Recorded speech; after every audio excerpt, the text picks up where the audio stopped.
अंजली दमाने यांच्याशी परत आपण बोलण्याचा प्रयत्न करूया. अधिक प्रतिक्रिया आपल्याकडे इथे अजून येतात, पण आतापर्यंत काय काय झालं सगळ्यात पहिले हे प्रकरण कसं समोर आलं होतं. 5 तारखेला जी 24 तास ही माहिती समोर आणली होती, त्याच्यानंतर आम्ही शीतल तेजवानीचा नक्की काय रोल आहे, शीतल तेजवानीची याच्यात कशी भूमिका राहिलेली या संपूर्ण प्रकरणामध्ये हे आम्ही समोर आणलं होतं. आणि पण एक गोष्ट आज सांगताना किमान या क्षणाला एक त्यातली पहिली डेव्हलपमेंट ही आहे, त्यामुळे कदाचित हे बरं वाटतंय की माध्यमं आजही व्यवस्थेला हलवू शकतात.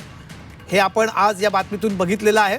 शीतल तेजवानी हिला अटक करण्यात आलेली आहे. शीतल तेजवानी जी या प्रकरणातली प्रमुख आरोपी होती, तिची अटक इथे आज झालेली आहे. या एफ आय आरमध्ये 2 आरोपी होते. दोन्ही आरोपी, दुसरे आरोपी त्याच्यातले आहेत दिग्विजय अमरसिंग पाटील, जे पार्थ पवार यांचे मामे भाऊ आहेत. अमेडिया कंपनीमध्ये 1% ते भागीदार आहेत आणि अमेडिया कंपनीने जमीन घेतली होती.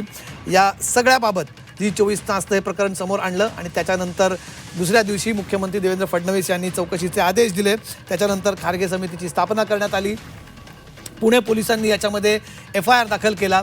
शीतल तेजवानीची चौकशी झाली आणि आज अखेर शीतल तेजवानीला अटक झाली. पण फक्त 2 पैकी एकाच आरोपीला अटक का, हा या क्षणाचा महत्त्वाचा प्रश्न आहे, जो महाराष्ट्राच्या जनतेला पडलेला इथे.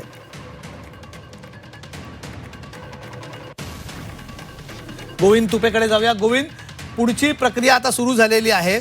खारगे समितीचा अहवाल एकीकडे, खारगे समितीची चौकशी एका बाजूला चालू आहे, दुसरीकडे पुणे पोलिसांची चौकशी इथे सुरू आहे. पुणे पोलिसांची फसवणुकीच्या अँगलमधून पुणे पोलीस चौकशी करतायत. पण आता या क्षणाला मला सांगा, खारगे समितीचं अहवालाचं काम कुठपर्यंत आलं? कारण आत्ताची अजून तर शीतल तेजवानी समोर आलेले नाहीत, दिग्विजय पाटील समोर आलेले नाहीत. उरले 4 दिवस.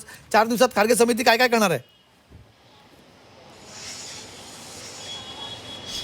सर, नक्की हाच प्रश्न आहे. आत्तापर्यंत खारगे समितीच्या 3 बैठका झालेल्या आहेत. या 3 बैठकांमध्ये काही कॉन्क्रीट जे मुद्दे आहेत, जे प्रश्न आहेत, जे खारगे समितीला पडलेले आहेत, तशा पद्धतीचे प्रश्न, त्याचबरोबर संबंधित यंत्रणा ज्या आहेत, म्हणजे पुणे कलेक्टर असतील, मुद्रांक नोंदणी शुल्कचे IGR असतील, त्याचबरोबर विभागीय आयुक्त असतील, यांचे आहेत ते मागच्या 3ऱ्या बैठकीमध्ये सादर झालेले आहेत. परंतु यातला सगळ्यात कळीचा जो मुद्दा आहे की जे 2 कल्प्रिट आहेत, जे आतले संशयित आरोपी जे आहेत, एक शीतल तेजवानी आणि दुसरे दिग्विजय सिंग पाटील, तर या दोघांचा अजूनही कुठल्याही स्वरूपाचा खुलासा जो आहे तो या ठिकाणी खरगे समितीकडे आलेला नाही. फक्त तारीख पे तारीख खेळायचं सुरू झालेलं आहे. कारण का या वेळ काढूपणा, गोविंद वेळ काढूपणा सुरू आहे. गोविंद हा वेळ काढूपणा सुरू आहे. नक्कीच वेळ काढूपणा सुरू आहे. कारण का आजच संसदीय कामकाज सल्लागार समितीची बैठक झाली आणि या बैठकीमध्ये अधिवेशनाची तारीख डिक्लेअर केलेली आहे. 8 डिसेंबर ते 14 डिसेंबर या कालावधीमध्ये महाराष्ट्राचं हिवाळी अधिवेशन होणार आहे आणि या अधिवेशनामध्ये हा मुद्दा ताणला जाऊ नये आणि फक्त खरगे समितीचं काम सुरू आहे अशा पद्धतीची सरकारी उत्तरं देता यावेत, त्यासाठी हा सगळा प्रपंच सुरू आहे की असा संशय घ्यायला वाव आहे. कारण का उद्या 4 तारखेला शीतल तेजवानी या समितीसमोर हजर होणार होत्या.